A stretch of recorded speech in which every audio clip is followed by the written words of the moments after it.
যদি বাধা না মানে মারা লাগবে, না মায়ে যদি না মেরে ফেলা লাগবে, কারণ আমাকে বাঁচা লাগবে। কথা বলেন ঠিক কিনা? কোন জালেম যেন চেয়ারে বসতে না পারে, জালেমরা যেন ফিরে না আসে। যে জালেমরা পালিয়েছে এখনো পালাবে, ওদের তালিকা করে করে মোড়ে মোড়ে টাঙিয়ে দেবেন। যাদের কারণে আলেমরা এদেশে কথা বলতে পারে নাই, এ মাইক কেড়ে নিয়েছে, কয় আপনি কোথায়, আজকে আসেন, মাইক দিয়ে দিলাম, নেন আসেন, মাইক নেন তো দেখি কেমন সাহস আপনার, আজকে আসেন। কুষ্টিয়াতে যাদের কারণে আমি কোরআনের কথা বলতে পারতাম না, মাঝে মাঝে বলি কই আসেন, কেউ আসে না, সব পালিয়েছে। এখানে যারা ঢুকতে দেয়নি, এই মহেশপুরে আসার কথা ছিল, আল্লাহর ওলি আসতে দেয়নি। কোথায় আপনি আসেন, আওয়াজ আপনার বাড়িতে যাচ্ছে আমি জানি, আসেন। আজকে মাইক কেড়ে নেন, মাইক আমি আজকে দিয়ে দিলাম, নেন। 2024-এর 5 আগস্টের আগ পর্যন্ত আমি জাহিলিয়াতের যোগ আমাদেরকেও বাঁকা করে রেখেছি। ওটা ছিল IMA, এটা আমি, শব্দ দুইটা কাছাকাছি প্রায়। সুতরাং এরকম অন্ধকার এবং অজ্ঞতার যুগ যেন আর ফিরে না আসে, সে ব্যাপারে আমাদেরকে সতর্ক থাকা লাগবে।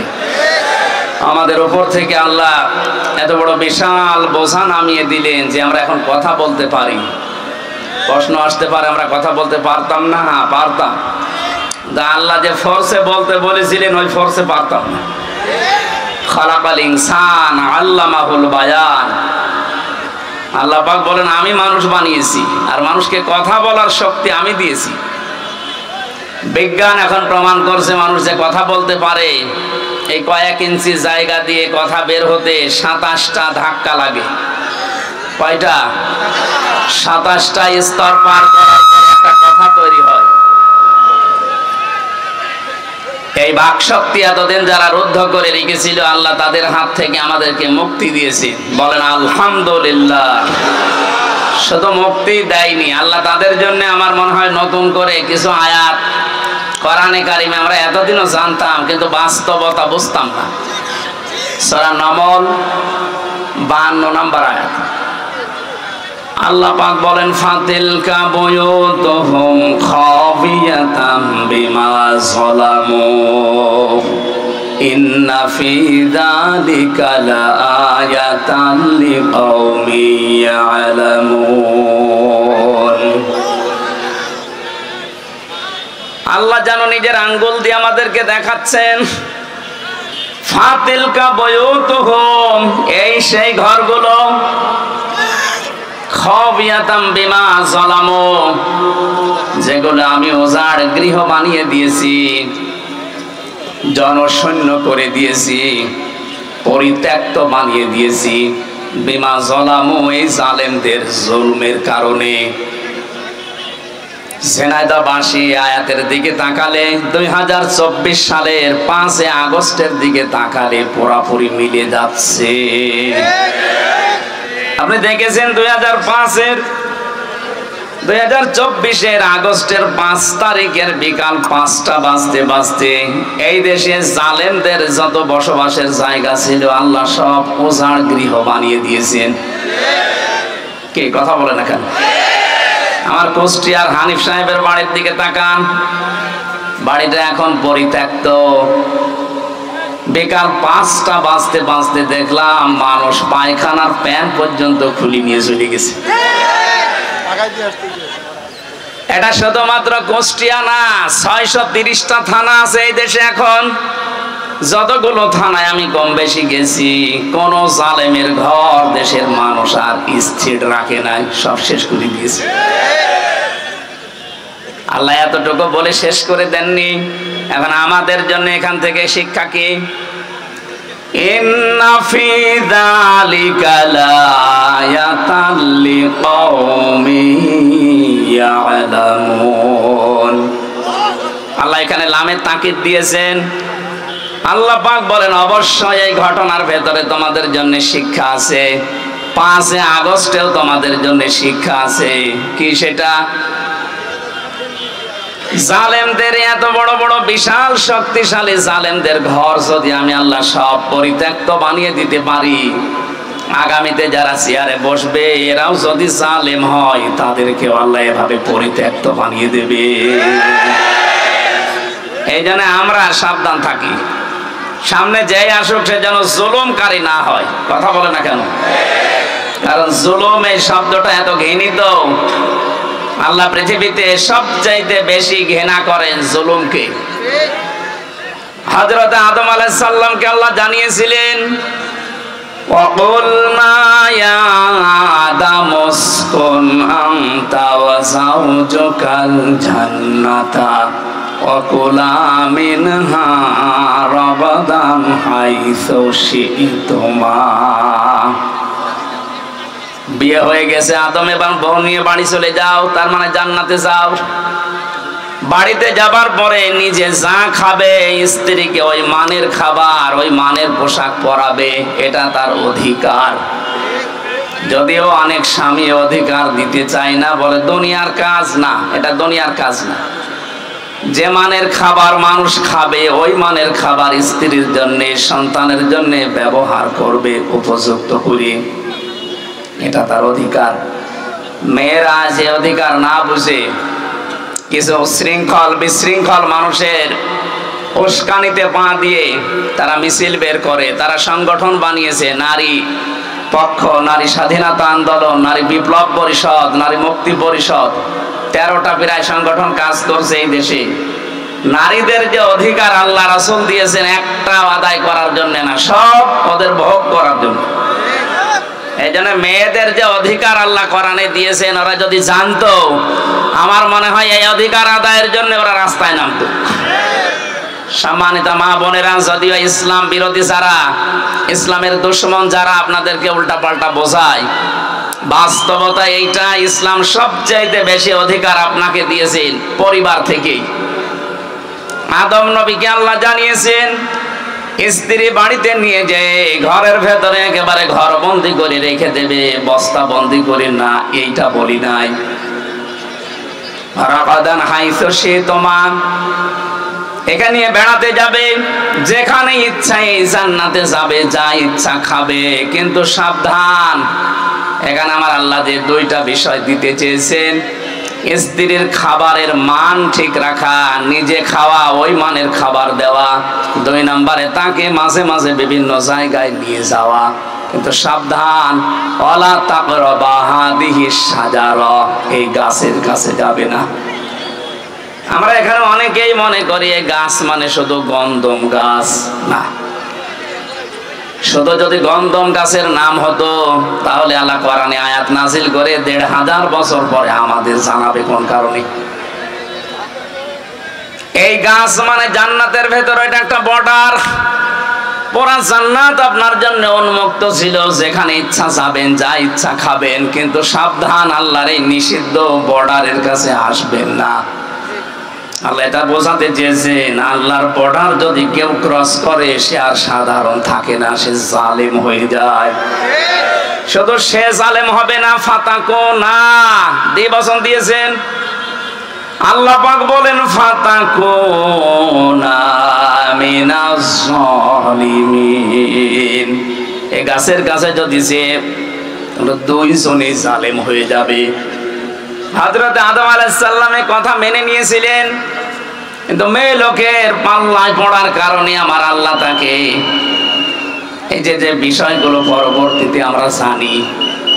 এখানে আমি প্রমাণ পেয়েছি তাফসিরে, এই পৃথিবী তৈরি হওয়ার পর থেকে আজকের এই দিন পর্যন্ত, এখান থেকে কিয়ামত পর্যন্ত শয়তান যত চক্রান্ত করতে পারে বা পারবে, তার চাইতে ভয়ঙ্কর চক্রান্ত করতে পারে বা পারবে মেয়ে লোক। এজন্য শয়তানের চক্রান্তের কথা কোরআনে কারিমে আল্লাহ যেখানে দিয়েছেন সেখানে দাঈফা দিয়েছেন, ইন্না কাইদাশ শাইতানি কানা দাঈফা। আল্লাহ পাক বলেন সূরা নিসার ৭৬ নম্বর আয়াতের শেষের দিকে আছে, রব্বুল আলামিন বলেন, জেনে রেখো অবশ্যই শয়তানের যত চক্রান্ত আছে সবগুলো একেবারেই দুর্বল। একেবারেই, আরো জোরে বলেন, একেবারেই। সিস্টেম অপর পৃষ্ঠায় দেখুন, আল্লাহ পাক যেখানে মেয়ে লোকের কথা দিয়েছেন চক্রান্তের ব্যাপারে, সেখানে দঈফা দেয়নি। ইন্না কাইদাকুন্না আযীম। সূরা ইউসুফের 28 নম্বর আয়াতের শেষের দিকে আল্লাহ জানিয়েছেন শয়তানের চক্রান্ত দুর্বল, কিন্তু মেয়েদের চক্রান্ত ভয়ঙ্কর। এই আয়াতটা যার জন্য আল্লাহ নাযিল করেছিলেন তার নাম জুলাইখা। যদিও আল্লাহ জুলাইখার নাম এখানে দেননি, কোরআনে কারিমের ভেতরে যেই মেয়ে লোকের নাম আল্লাহ দিয়েছেন সেই মেয়ে লোকের দেখবেন স্বামী নেই। যেমন হযরতে মরিয়ম স্বামী আছে, কথা বলে না কেন? কিন্তু যতগুলো মেয়ে লোকের নাম ইনডাইরেক্ট আছে ওই প্রত্যেকটি মেয়ে লোকের স্বামী আছে। তাফসীরে মুফাসসির বোঝাতে চেয়েছেন পৃথিবীর মেয়েরা, দুনিয়ায় যদি কেউ তোমার না থাকে, স্বামী যদি মাথার উপরে থাকে, বুঝবে দুনিয়াটা আছে। স্বামী যাদের মাথার উপরে নেই, সারা পৃথিবী তোমার আন্ডারে থাকলেও বুঝবে তোমার কেউ নেই। উপরে ছাদ না থাকলে ঘরে থাকা যায়? আরো জোরে বলেন। স্বামী কি আপনি বোঝেন? স্বামী যে কি জিনিস, কোথায় রাখা দরকার আপনি জানেন? নবীজি মাঝে মাঝে বলতেন, মেয়েরা আল্লাহ বাদে সেজদা দেওয়া জায়েজ নেই। আল্লাহ পাক বাদে যদি সেজদা দেওয়া জায়েজ থাকতো, মেয়েদের কানের কাছে মুখ নিয়ে বলতাম, মেয়েরা যা করো স্বামীর পায়ে সেজদা করো। কোথায় তাদের মর্যাদা আপনি টের পাননি? আজ যারা স্বামীকে বাদ দিয়ে অন্য জায়গায় উল্টাপাল্টা কাজ করে বেড়াচ্ছেন, আপনি জেনে নেন, আপনি বুঝে নেন, বিশ্বাস করেন আপনি জাহান্নামী। প্রশ্ন আসতে পারে, আমার স্বামী চরিত্র ভালো না, ও একটু খারাপ, এই কারণে আমি লাইন করেছি। আপনার স্বামী কি ফেরাউনের চাইতেও খারাপ? এক কথা বলে না কেন? আপনার স্বামী যত খারাপ হোক এই পৃথিবীতে, ফেরাউন মার্কা স্বামী তো না। শুধু আল্লাহর উপরে ঈমান আনার কারণে তার নিজের স্ত্রীর হাতের ভেতরে ব্রেক লাগিয়েছে, পায়ের ভেতরে শলাকা লাগিয়েছে, কপালের ভেতরে ব্রেক লাগিয়ে মাথার উপরে গরম তেল ঢেলে দিয়েছে। আপনার স্বামী কি এই করেছে আপনি বলতে পারবেন? না, দুই একটা একটু চড় থাপ্পড় দিতে পারে। অথচ তারও তো স্বামী কি করেছে আপনি দেখেন। কোরআনে কারিম এটা বলছে আমাদেরকে, إذ قالت رب ابن لي عندك بيتا في الجنة إلى آخر آية। সূরা তাহরিমের ভেতরে আছে 12 নম্বর 11 নম্বর আয়াত। রব্বুল আলামিন বলেন, আমি দৃষ্টান্ত দিয়েছি, তোমরা একটু আসিয়ার দিকে তাকাও। তার স্বামী যা করছিল তার সাথে এ বিশাল অবস্থা দেখার পরে আমি আল্লাহ নিজে ফেরেশতা জিবরাইলকে দিয়ে জান্নাতটা পাঠিয়ে দিয়েছি, যাও জান্নাত দেখাও। হযরতে আসিয়া এই কঠিন অবস্থায় যখন জান্নাত দেখতে পেলেন, ডাক দিয়ে বলে, ফেরেশতা আল্লাহকে বলো জান্নাত শুধু না, এই জান্নাতে আমার জন্য একটা ঘর বানিয়ে দিতে, যেখানে বসে বসে আল্লাহকে সব সময় দেখা যায়। এবার আসেন মূল কথায়। হযরতে আসিয়া এত বড় কঠিন অত্যাচার, জুলুম, নির্যাতনের মুখে থাকার পরও কিন্তু স্বামীর জন্য তিনি বরদোয়া দেননি। ওয়ানাজ্জিনি মিন ফিরআউনা ওয়া আমালিহি ওয়ানাজ্জিনি মিনাল কওমিজ জালিমিন। এক আলিফ করে টান আছে। হযরতে আসিয়া বলেছিলেন, মাবুদ আমার স্বামী আমার উপরে জুলুম, অত্যাচার, নির্যাতন করছে, এই দৃশ্য দেখে তুমি যেন রেগে যেও না, তুমি আমার স্বামীর জুলুম থেকে আমাকে বাঁচাও, এবং আমার জুলুম যাদেরকে দিয়ে করে এর এই গুন্ডা বাহিনী, এই জালেমদের থেকে তুমি আমাকে বাঁচাও, কিন্তু আমার স্বামীর উপরে তুমি গজব দিও না।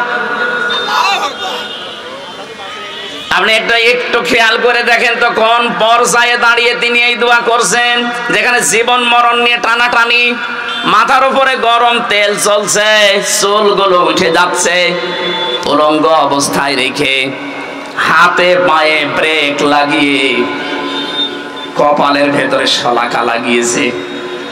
এই কঠিন মুহূর্তেও তিনি জুলুম একেবারে শেষ পর্যায়ে জর্জরিত, তারপরও স্বামীর জন্য তিনি বরদোয়া দেননি।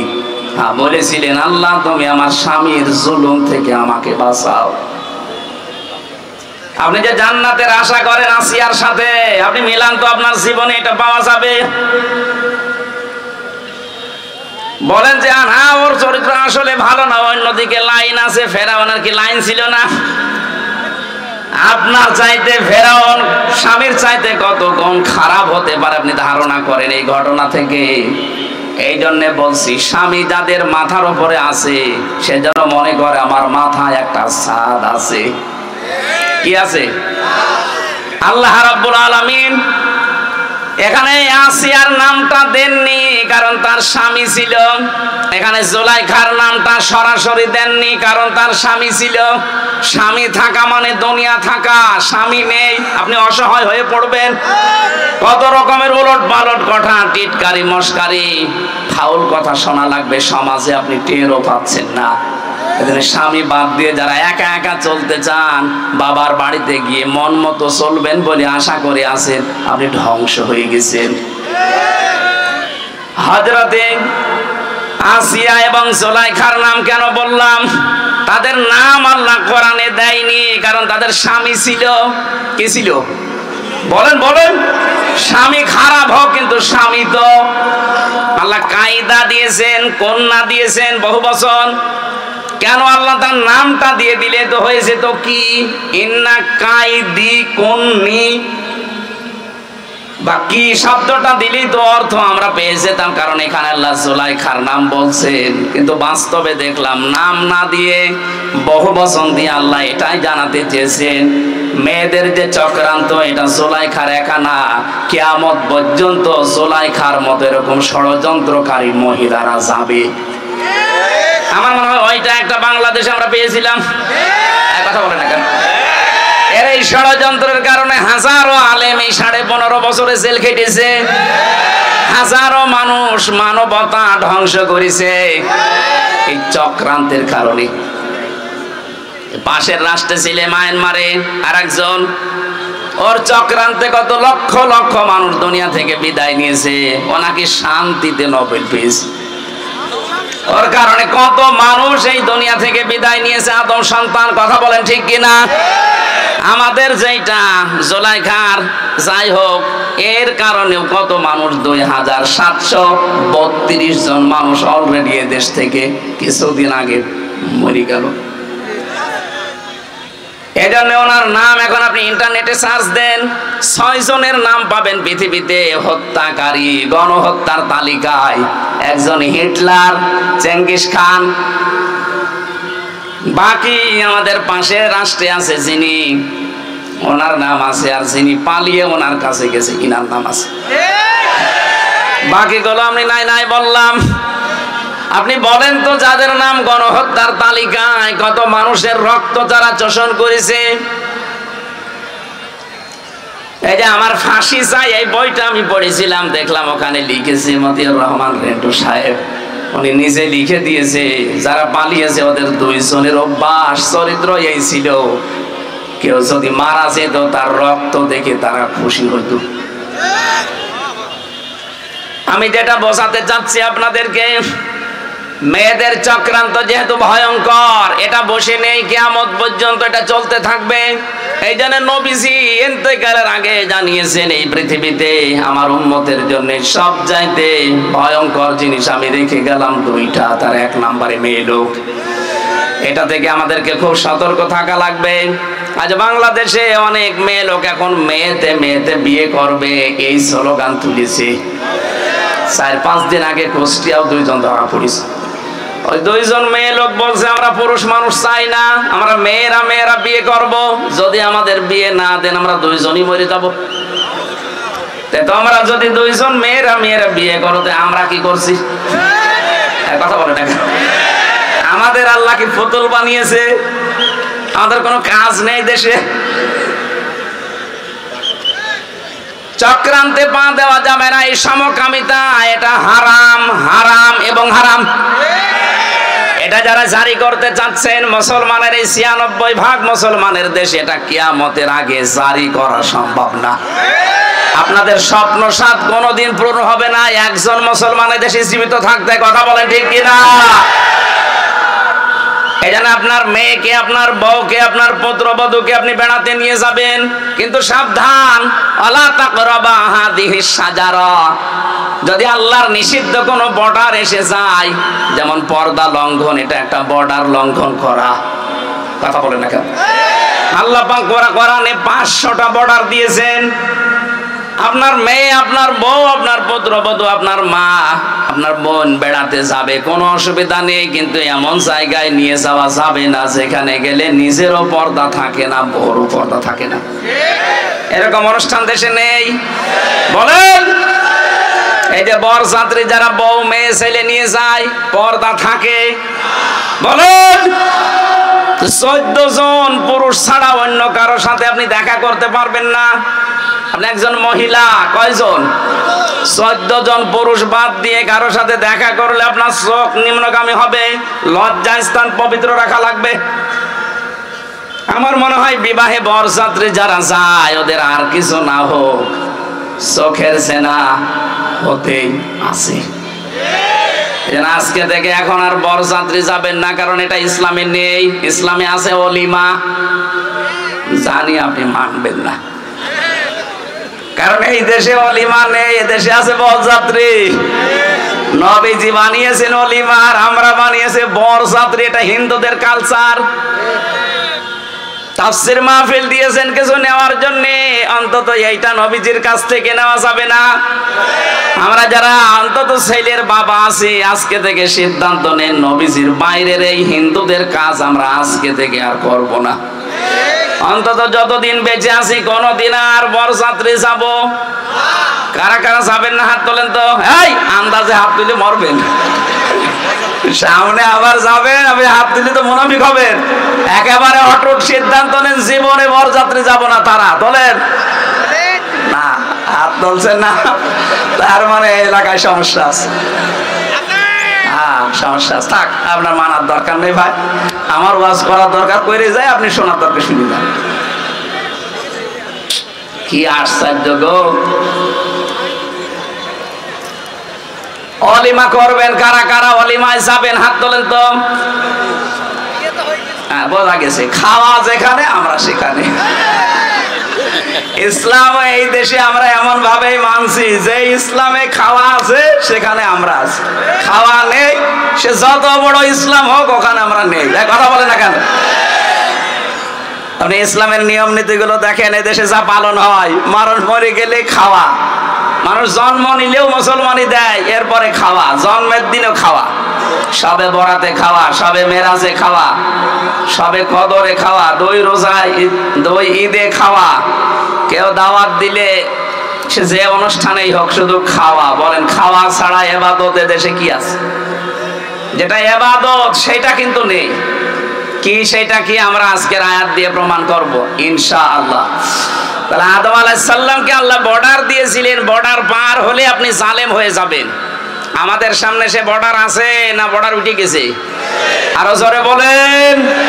এজন্য আমরা এই 500 বর্ডার দুনিয়ায় দেওয়া আছে, বর্ডারের কাছে পর্যন্ত যেতে পারেন, বর্ডার যেন পার না হয়, ক্রস না হয়। বর্ডার ক্রস হলে আপনি জালেম হয়ে উঠবেন। যেহেতু আল্লাহর কাছে সবচাইতে ঘৃণিত জালেম কারা? আরো জোরে বলেন। এজন্য আগামীতে যারাই আসবেন এই লামে তাকিদ দিয়ে আমি এইটাই বোঝাতে চাচ্ছিলাম এতক্ষণ, আমি যাই করি অন্তত যেন জালেম হয়ে না যায়। অনেকে তো এখনো আন্টি শান্টি বসে বসে আছে, আর একটু পাইছি আর দেখেন কি করি। না, জুলুম করা যাবে না, তাহলে আপনার বাড়ি ঘরও এরকম পরিত্যক্ত হয়ে যাবে হানিফের মতো।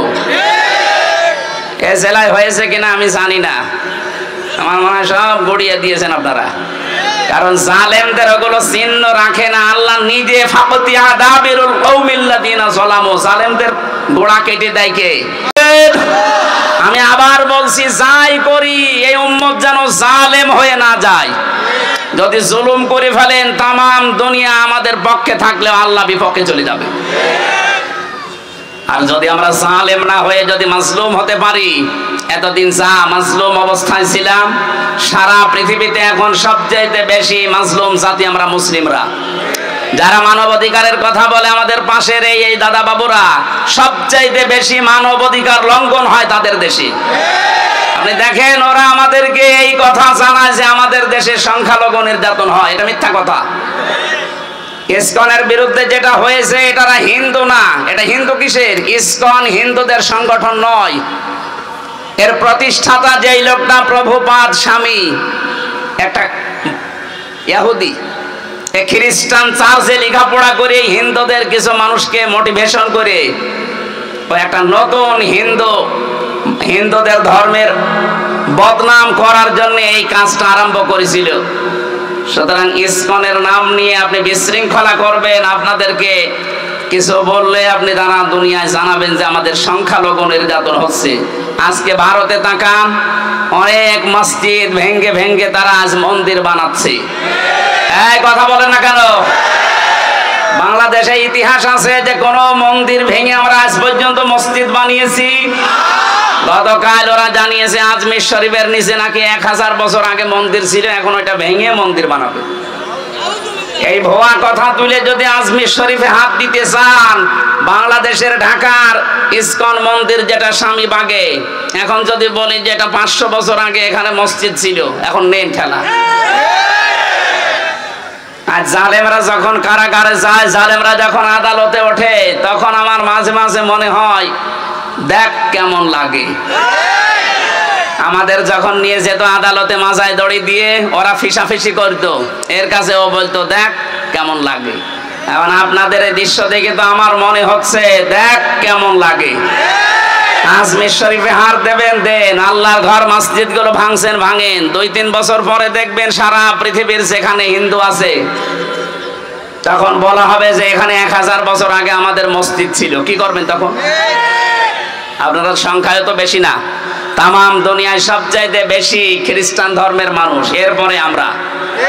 এক কথা বলে না কেন? খ্রিস্টান 250 কোটি আর আমরা 200 কোটি, হিন্দু আছে 130 কোটি। এক একজন যদি এক একজনকে আপনি ভাগ করে দেন, তাও তো পারবেন না। সুতরাং যে ষড়যন্ত্র আরম্ভ করেছেন, এটা থামান। ইউনূস সাহেবের এক কথায় আপনার সব উল্টাপাল্টা হয়ে গেছে, তাও তো কিছু করে নাই।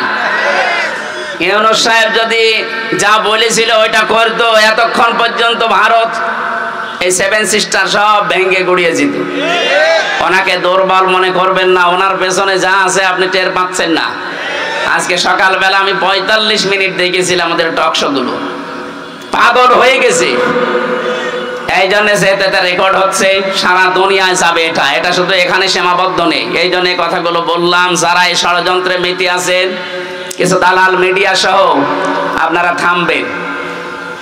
এই হাওয়া দিয়ে উস্কানি দিয়ে মানুষদেরকে বিপদে ফেলে দিয়েন না। হাজারো মানুষ কিন্তু জীবন হারাবে এই উস্কানিতে পা দিলে। আমরা এরকম কোন উস্কানিতে, ফেসবুকের কোন উস্কানিতে পা দেব না ইনশাআল্লাহ। আমরা যেন জালেম না হই, মাজলুম থাকি। আল্লাহ আমাদেরকে মাজলুম বানান, জালেম না বানান। বলেন আমিন।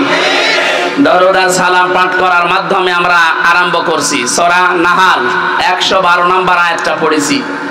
বাংলাদেশের সাথে আয়াতটা মিলিয়ে আমি একেবারে খাপের খাপ এই জায়গায় মিলাবো, তারপরে যাব। আল্লাহ পাক বলেন, দরাবাল্লাহু মাসালান ক্বরিয়াতান কানাত আমিনাতাম মুতমাইন্না। আমি একটা গ্রামের উদাহরণ দিচ্ছি তোমাদের সামনে। কে বলছেন? আল্লাহ বলেন একটা গ্রামের উদাহরণ তোমাদের সামনে দিলাম। কি ছিল সেই গ্রামে? 2টা কথা আয়াতে আল্লাহ দিলেন। কানাত আমিনাতাম মুতমাইন্না। 1 নম্বরে সেই গ্রাম ছিল নিরাপদ, 2 নম্বরে ছিল নিশ্চিন্ত। এমন একটা গ্রামের কথা আল্লাহ কোরআনে কারিমে আয়াতে আমাদেরকে শোনাচ্ছেন, যে গ্রামের বৈশিষ্ট্য পেলাম কয়টা? আরো জোরে। 1 নম্বরে গ্রামটা নিরাপদ ছিল, 2 নম্বরে গ্রামটা ছিল নিশ্চিন্ত। 1947-এর আগে আমার মনে হয় বাংলাদেশ এরকম একটা বিষয় পার করেছে। কথা বোঝেন? এই দেশটাও ঠিক নিরাপদ এবং নিশ্চিন্তে আমরা বাস করতাম। হঠাৎ করে এই দাদাদের ষড়যন্ত্র মতো 2 পাকিস্তানকে ওরা আলাদা করে দিল। নিজেরা আলাদা হয়ে আমরা দুইটাকে এক করে আমাদের আলাদা করে দিল।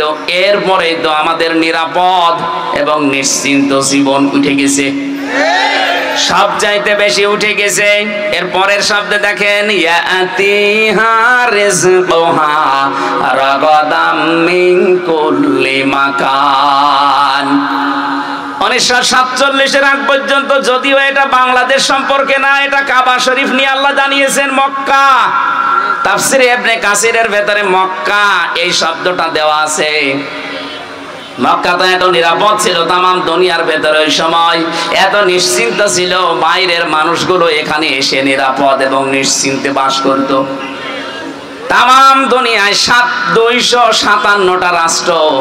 1947 সালের আগ পর্যন্ত আমি ইতিহাস যা পড়েছি, যারা মুরব্বী আছে জিজ্ঞেস করবেন, এই দেশেও নিরাপদ এবং নিশ্চিন্তে বাস করা যেত। ষড়যন্ত্র করে আমাদেরকে এমন একটা অবস্থায় দুইটা জিনিস ওরা তুলে দিয়েছে, আজ আর নিরাপত্তা নেই, আমরা নিরাপদ না। 2 নম্বরে আমরা নিশ্চিন্তে বাসও করতে পারি না। আমাদের কাছে রিজিক, উপকরণ, জীবন উপকরণ যেগুলো আল্লাহ বিভিন্ন জায়গা থেকে পাঠাতেন, বিশ্বের বিভিন্ন জায়গা থেকে আমাদের রিজিকের ব্যবস্থা হতো, কারণ ওই সময়ের মানুষের ঈমান আর এই 2024 সালের ঈমান এক না। এই কথা বলে না কেন? ওই সময় আপনি ইতিহাস পড়েন, বাংলাদেশের ফজরের নামাজের পরে অনেকেই বাড়িতে কোরআন শরীফ তেলাওয়াত করে এরপরে কাজে কামে হাত দিত। কোরআন পড়লেই না, তারা কোরআনে কারিম বোঝার চেষ্টা ছিল, যা পড়তো ওটা প্র্যাকটিক্যাল লাইফে মিলাতো। 24 সালে এসে এখন আর ওইটা নেই। সকালবেলা শুরু হয় অনেকের বাড়িতে গান দিয়ে। কথা বলেন না কেন? আমরা আবার ওই পুরনো ঐতিহ্যে ফিরে যেতে চাই। ফজরের নামাজ অন্তত জামাতে পড়ার পরে নারী পুরুষ বাড়িতে হোক, যেখানে হোক, আল্লাহর কোরআন দিয়ে দিন শুরু হবে। কারা কারা এটা মেনে নিতে পারেন দেখি তো? লিল্লাহে তাকবীর। এই হাত তোলেনি কে দেখেন তো? আলহামদুলিল্লাহ। থাক, এই মাহফিল সাকসেস হবে যদি সকাল থেকে আমল শুরু হয়। আর এটা করার জন্য আপনারা এই মাদ্রাসা প্রতিষ্ঠা, এখানে কোরআন শেখানো হয় না।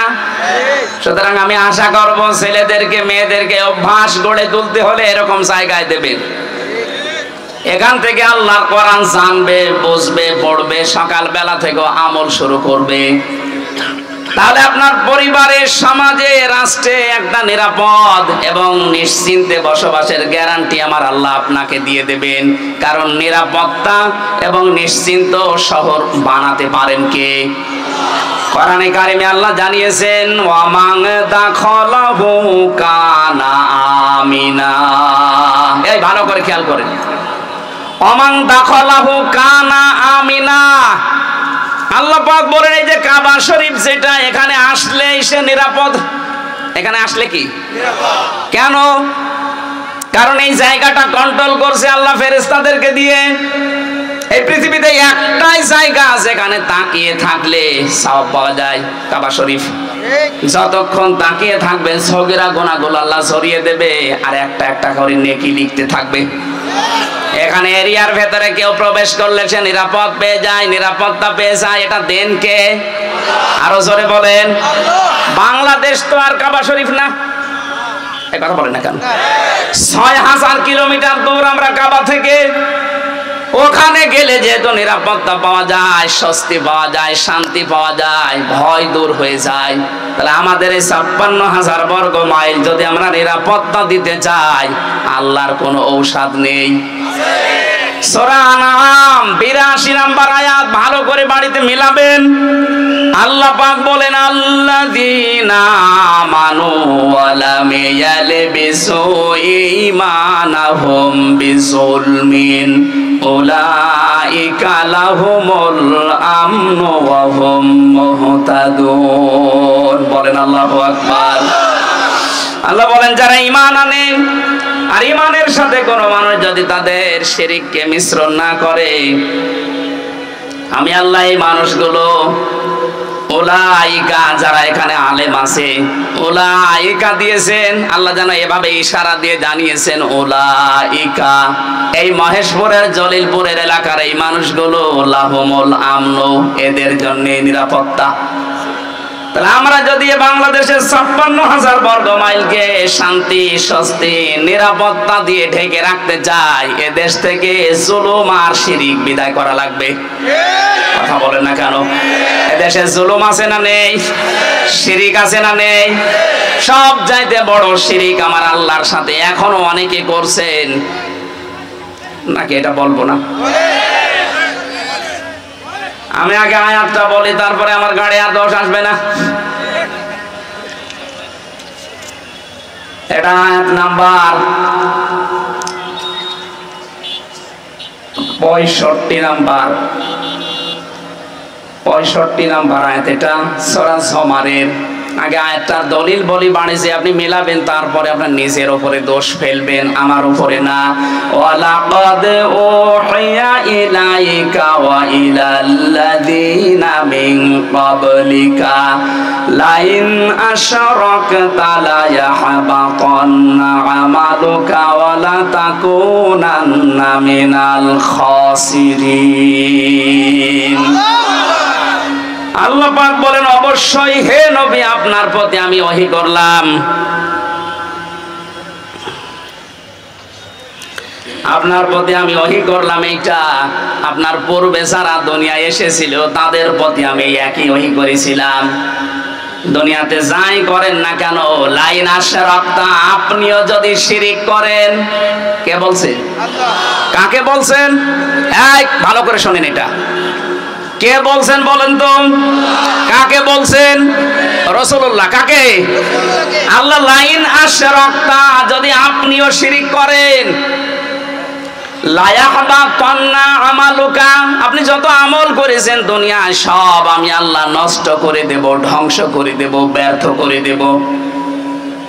এতটুকু আল্লাহ শেষ করেননি, ওয়ালা তাকুনান্না মিনাল খাসিরিন। লামে তাকিদ নুনে সাকিলা।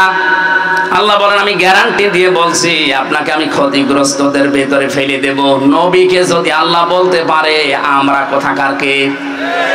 এবার আসেন একটা আমাদের দিকে নিয়ে যায়, এক কথায় জবাব দিচ্ছি। এই এদিকে তাকান। আল্লাহ যেটা পারে ওইটা অন্য কেউ পারে, এই বিশ্বাস করার নাম শিরিক। বিশ্বাস করার নাম, আরো জোরে, শিরিক যে করে সে মুশরিক। কথা বলে না কেন?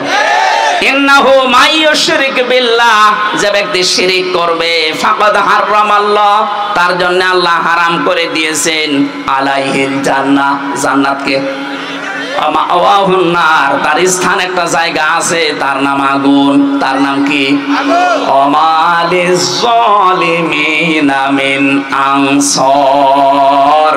আল্লাহ বলেন, জালেমদেরকে কেউ সাহায্য করছে না, করবে না। বলেন নাউজুবিল্লাহ। এবার আমরা কি নিতে পারি এখান থেকে? আল্লাহ যেটা পারে ওইটা অন্য কেউ পারে, বিশ্বাস করার নাম শিরিক। শিরিক যারা করে তারা, এইবার জোরে বলেন, এ দেশ চালাতে পারে আল্লাহর আইন দিয়ে। আল্লাহ জানিয়েছেন, আলা লাহুল খালকু ওয়াল আমরু, আমি বানিয়েছি এই পৃথিবী, আমার আইন এখানে চলবে। সুতরাং আল্লাহর আইন বাদ দিয়ে মানুষের তৈরি করা আইন যারা প্রতিষ্ঠার জন্য দল করেন, আন্দোলন করেন, মিছিল মিটিং করেন, আপনি শিরিক করছেন। শিরিক করলে আপনি মুশরিক। মুশরিকের জন্য জান্নাত, জাহান্নাম। জাহান্নাম হারাম বলছেন তো? আমি আশা করছি বোঝাতে পেরেছি, এরপরে আর নামা লাগবে না। আর একটা টাচ দেই, আন্নাল কুওয়াতা লিল্লাহি জামিআ, সব ক্ষমতার উৎসকে। আরো জোরে বলেন, যে যারা বলে ক্ষমতার উৎস জনগণ, তারা শিরিক করছে। শিরিক করলে লোকটা মুশরিক হয়ে গেলে লোকটা, আর কি বলা যায় বলেন তো? এরপরেও যদি কোনো মানুষ শিরিক না ছাড়ে, কিয়ামত পর্যন্ত আপনি চেষ্টা করলে এ দেশকে নিরাপত্তা দিতে পারবেন না। আল্লাহ নিজে জানাচ্ছেন, যারা ঈমান আনে আর ঈমানের সাথে শিরিক মিশ্রণ না করে, শিরিক মিশ্রণ যারা না করে তাদেরকে আমি নিরাপত্তার দায়িত্বে নিয়ে নিলাম, তারাই নিরাপত্তার হকদার। সুতরাং যত ষড়যন্ত্র বাইরের দেশ থেকে চলছে, যারা করাচ্ছে, এই সবগুলো থেকে মুক্ত হওয়ার জন্য এখন এদের শিরিক মুক্ত করা লাগবে। নিজেরা শিরিক করব না, কেউ করলে করতে দেব না। বলেন, বিশেষ করে আমরা ৯৬% মুসলমানেরা, অন্য জাতি যারা আছে 4% তারা করে গা, ওদের দ্বারা কিছু হবে না। তা আমরা মুসলমান হয়ে যদি আমরা শিরিক করি, এ দেশ আল্লাহ অস্থিতিশীল বানিয়ে দেবে। কথা বলেন ঠিক কিনা? আল্লাহ পাক বলেন, আমি রিজিক পাঠাতাম বিভিন্ন জায়গা থেকে তাদের কাছে, কিন্তু তারা সব চাইতে বড় নাফরমানি করেছিল। ফাকাফারাতে বিআনউমিল্লাহ, আমি আল্লাহর নিয়ামতকে তারা ঢেকে ফেলেছিল, গোপন করেছিল। এবার আপনি এই 53 বছর মিলান, সূরা ইব্রাহিমের ভেতরে আছে।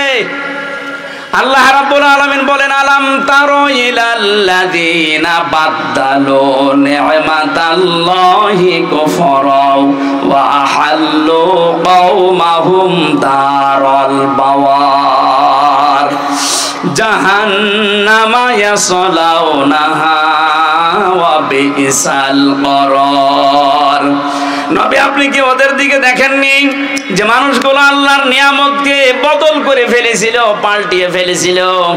এদেশে আল্লাহর নিয়ামত এই, আমি একটা একটা করে প্রায় 500টা বলতে পারবো। এখন একটা বলছি, পর্দায় থাকা মেয়েদের জন্য এটা নিয়ামত কিনা বলেন তো? বলেন বলেন। মানুষ আমরা যত খারাপ হই, পর্দাওয়ালা মেয়ে লোক দেখলে হয় আপা, নাই খালা, নাই মা বলে ডাকে। কথা বলে না কেন? বেপর্দা মেয়ে লোক দেখলে আগেই ডাকবে ভাবি। এটা আপনাকে আল্লাহ নিরাপত্তার চাদর থেকে বের করে দেবে। আল্লাহর এই নিয়ামত গাছ পাল্টাতে অনেকে পর্দার বিরুদ্ধে পর্যন্ত ফতোয়া দেয়, নিজে তো পর্দা করেই না, আরো পর্দা যেন না থাকে সেই ব্যবস্থা করার চেষ্টা চলছিল। আল্লাহ আমাদের হাতে ধরে বাঁচিয়েছেন। কথা বলেন ঠিক কিনা? আল্লাহর যত নিয়ামত, তার ভেতরে 2 নম্বরের নিয়ামতের নাম রাসূলুল্লাহ। সূরা আলে ইমরানের 164 নম্বর আয়াতে দলিলটা আছে, লাকাদ মান্নাল্লাহু আলাল মুমিনিন। আল্লাহ পাক বলেন, অবশ্যই মুমিনদের উপরে আমার যত দয়া, বদন, অনুগ্রহ, তার 1 নম্বরে আমি একজন রাসূল পাঠিয়েছি। ওই জামানায় তারা আল্লাহর নিয়ামতকে ঢেকে ফেলেছিল, রাসূলুল্লাহকে পর্যন্ত দেশ থেকে তাড়িয়ে দিয়েছিল। কথা বলেন ঠিক কিনা? এখন প্রশ্ন আসতে পারে, সে 1500 বছর আগের কথা, এখন রাসূলুল্লাহকে তাড়িয়ে দেয় না মানে? রাসূলুল্লাহ এখন নেই, কিন্তু তার আদর্শ আছে না নেই? এই কথা বলেন না কেন? আদর্শগুলো যারা আজ বিদায় করে দিতে চায়, এ দরবেশ রাসূলুল্লাহর আদর্শকে বিদায় করতে গিয়ে নিজে দাড়ি কেটে নম হয়েছিল। ওরে জিজ্ঞাসা করছে, আপনি দাড়ি কেটে ফেললেন, আপনি একটা নাফরমান, গালি দিবা না? দাড়ি কাট রাখা সুন্নত, আর জান বাঁচানো। আমি সুন্নত ফেলে দিয়েছি জান বাঁচানোর জন্য, তো বাঁচতে পারলাম না, নৌকা আমারে ধরিয়ে দিয়েছে। এরা আল্লাহর নিয়ামতকে উলট পালট করে ফেলেছে। ওয়া হাল্লু কওমাহুম দারাল বাওয়ার, ওরা জাহান্নামের দিকে জাতিকে পরিচালিত করেছে মূর্তি পূজার মাধ্যমে, বাবা পূজার মাধ্যমে। আপনি দেখেন না কেন 15.5 বছরে মিলে যাচ্ছে না? ওয়া হাল্লু কওমাহুম দারাল বাওয়ার, তারা কওমকে, জাতিকে জাহান্নামের দিকে পরিচালিত করেছিল। ইয়াসলাউনাহা, সেখানে তারা থাকবে চিরকাল। বিসাল করার, কত নিকৃষ্ট জায়গা সেটা। জালেমদের পরিণতি এখন দেখেন প্রায় জাহান্নাম হয়ে গেছে। আরো জোরে বলেন। আগামীতে কেউ যদি জুলুম করে, তাদের পরিণতি আল্লাহ ঠিক এইটাই করবে। এজন্য শেষে দিয়েছেন ওয়াবিসাল করার। আমি যেটা বলছিলাম, নিয়ামত বেজারা শুকরিয়া আদায় করে না, এই মানুষগুলোকে আল্লাহ 2টা আযাব দিয়ে পোশাক পরিয়ে দেন। ফাদাকাল্লাহু লিবাসাল জুই ওয়াল খাউফ। 1 নম্বরে আল্লাহ আস্বাদন করার মজা চাকান। এত নিয়ামত দেওয়ার পর যখন মানুষ মানে না, তার 1 নম্বর শাস্তি হিসাবে আল্লাহ ক্ষুধা দেয়, 2 নম্বরে ভয় দেয়। বিমা কানু ইয়াসনাউন, কারণ তারা যা করেছে এর প্রতিদান এটা। এদেশে 15.5 বছরে আলেমদের উপরে যত জুলুম অত্যাচার নির্যাতন হয়েছে বাংলাদেশ স্বাধীন হওয়ার পর থেকে এত বেশি হয়নি। কথা বলেন ঠিক কিনা? ওই জামানায় তারা রাসূলুল্লাহকে মানে নাই, কষ্ট দিয়েছে। এই জন্য আল্লাহ ভয়ের পোশাক, খোদার পোশাক তাদেরকে পরিয়েছেন। এই জামানায় যারা রাসূলের নেই কিন্তু রাসূলের উত্তরাধিকারী আলেমরা আছে, এদেরকে যারা সম্মান দেয় না, এদের মতামত নেয় না, এদেরকে আরো জুলুম নির্যাতন অত্যাচারের জর্জরিত করে, তাদের জন্য আল্লাহর শাস্তি দুইটা। 1 নম্বরে দুর্ভিক্ষ, খাবার থাকলে আপনি খেতে পারবেন না। জেলখানা এখন যারা আছে, এই যে জালেমগুলো ধরা পড়েছে, আপনি তাকান, এদের টাকা পয়সা কম নেই। এই যে আমো সাহেব টাকার উপরে ঘুমাইতো, কর্নেল ফারুক খান, ওর খাটের নিচে কত টাকা পাওয়া গেছে। সব চাইতে বড় ধনী বাংলাদেশে এই দরবেশ, অথচ এখন আমাদের মতো এই মাটিতে এখন শুয়ে আছে ফ্লোরে। বাইরের থেকে যদি কেউ টাকা পয়সা তাদের জন্য না পাঠায়, জেলে যে অবস্থা দেখেছি, ও এমনি টেনশনে মরে যাবে। আল্লাহ রাব্বুল আলামিন জানিয়েছেন এইটাই, যে যারা আমার নিয়ামত পাওয়ার পরে শুকরিয়া আদায় করে না, এই মানুষগুলোর জন্য আমি আল্লাহ 1 নম্বরে ক্ষুধা, অভাব, দুর্ভিক্ষ, 2 নম্বরে ভয়, এটা আমি ঢুকিয়ে দেই জাতির সামনে যেন এইটা না আসে। এবার আসেন আয়াতের তাফসিরে প্রবেশ করছি, ঐতিহাসিক প্রেক্ষাপট। নবীজি বলেন, আমি যখন জিবরাইলের সাথে উপরে যাচ্ছিলাম আল্লাহর সাথে দেখা করার জন্য মেরাজে, আকাশে ওঠার সময় দেখলাম কিছু মানুষ, কিছু পিপিলিকা উপরে উঠতেছে, কালো কালো, আবার কালো কালো পিপিলিকা নামতেছে। জিজ্ঞাসা করলাম, আখে জিবরাইল, হে ভাই জিবরাইল, কালো কালো কি ওঠে, কালো কালো কি নামে? ফেরেশতা বলে, হে নবী, আপনার উম্মতের আছে অপরাধ করে, গুনাহ করে, পাপ করে, পাপগুলো কালো পিপিলিকা হয়ে উপরে যাচ্ছে। আর ওই যে নামতেছে ছোট ছোট পিপিলিকা, আল্লাহ পাক এই পাপের কারণে দুনিয়ায় যে আযাব গজব গুলো পাঠাবে, ওইগুলো পিপিলিকা আকারে যাচ্ছে। এই আয়াত থেকে প্রমাণ হয় দুনিয়াতে আমরা যা করি এই গুনার কারণে আল্লাহ আমাদের জন্য শাস্তি নির্ধারণ করে পাঠায়। এই জন্য এমন কোন অপরাধ গুনার কাছে নিজেদেরকে জড়াবো না যে গুনার কারণে আল্লাহ আমার উপরে আবার গজব নাজিল করে। কথা বলে ঠিক কিনা? সবচাইতে বেশি গজব নাজিল হয় মানুষের এই অশ্লীলতার কারণে। এটা এখন আমাদের হাতের ভেতরে শুয়ে গেছে। ইন্ডিয়ায় যে প্রণব করা পত্রিকা আকাশ সংস্কৃতির নামে মোবাইল, কম্পিউটার, টেলিভিশন আকাশ সংস্কৃতিতে যেগুলো পাঠাচ্ছে, এর দ্বারা সবচাইতে বেশি ক্ষতি হচ্ছে মানুষের চরিত্রের। আরো জোরে বলে, আমরা গোপনে যে গুনাহগুলো আজ করছি, এই গোপন গুনার কারণে আল্লাহ কিন্তু শাস্তি পাঠাবে। আপনি দলিল হিসাবে সূরা রুমের 41 নাম্বার আয়াতটা দেখতে পারেন, যাহারাল ফাসাদু ফিল বাররি ওয়াল বাহার বিমা কাসাবাত আইদিন নাস। আল্লাহ বলেন, জলে স্থলে যে বিপদ আপদ গুলো দেখতে পাও, বিশৃঙ্খলা, একটাও আমি পাঠাই না, এগুলো সব তোমাদের হাতের কামাই করা ফসল। সুতরাং আমরা গুনাহ করলে আমাদের কপাল নষ্ট হবে। কথা বলেন ঠিক কিনা? গুনার কারণে মানুষের ভাগ্য নষ্ট হয়, সে গোপনে বলেন আর প্রকাশ্যে বলেন। এই 15.5 বছরে তো প্রকাশ্য জুলুম চলেছে, এখনো পর্যন্ত অনেকের জুলুম থেমে নেই, গোপনে চালাচ্ছে। এই কথা বলে না কেন? কত মানুষ এখনো পর্যন্ত বাজার ঘাট, এমনকি বিভিন্ন জিনিস দখল করার মাধ্যমে মানুষের উপরে জুলুম চলছে। এটা বন্ধ করা দরকার, কারণ এই জুলুমের কারণে যে গজব আসবে, আপনি একা মরবেন না, আমারে নিয়ে মারবেন। 2 তলা নৌকা চলছিল, ওপর তলায় আমরা মনে করেন 50 জন আছি, নিচ তলায় আছে 50 জন। পানি নেওয়ার জন্য সবসময় উপরে আসা লাগে। আমরা উপরে যারা আছি যদি বলি বের ডিস্টার্ব করেন কেন, নিচে তো পানি আছে, একটা তক্তা খুলে নিলেই তো হয়। ওরা বলছে ঠিক আছে আর আসবো না, নিচে যে রাগ করে একটা তক্তা খুলতেছে। ওপরে আমরা যারা আল্লাহর ওলি মার্কা মানুষ বসে আছি, যদি বলি যে যা করছে করুক গা, লা ইলাহা ইল্লাল্লাহ, বাঁচতে পারবেন? বলেন বলেন।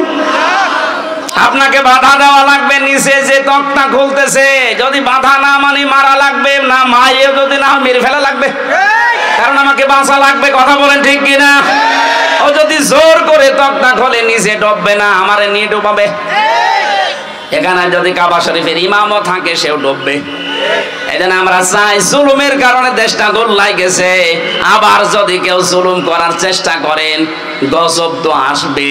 ওই যে পিপিলিকা হয়ে নামতেছে, এই গজব আসলে শুধু আপনি একা ধ্বংস হবেন না, আমাদেরকেও নিয়ে মারবেন। এই জন্য আমাদের বাঁচার তাকিদে হলেও আমাদেরকে বাধা দেওয়া লাগছে।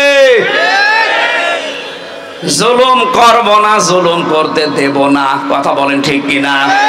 যেখানে যেখানে জুলুম হয়েছে সবগুলো বন্ধ করার দায়িত্ব এদেশের মুসলমানদের এখন, আর সেই সময় কিন্তু এখন আসতেছে।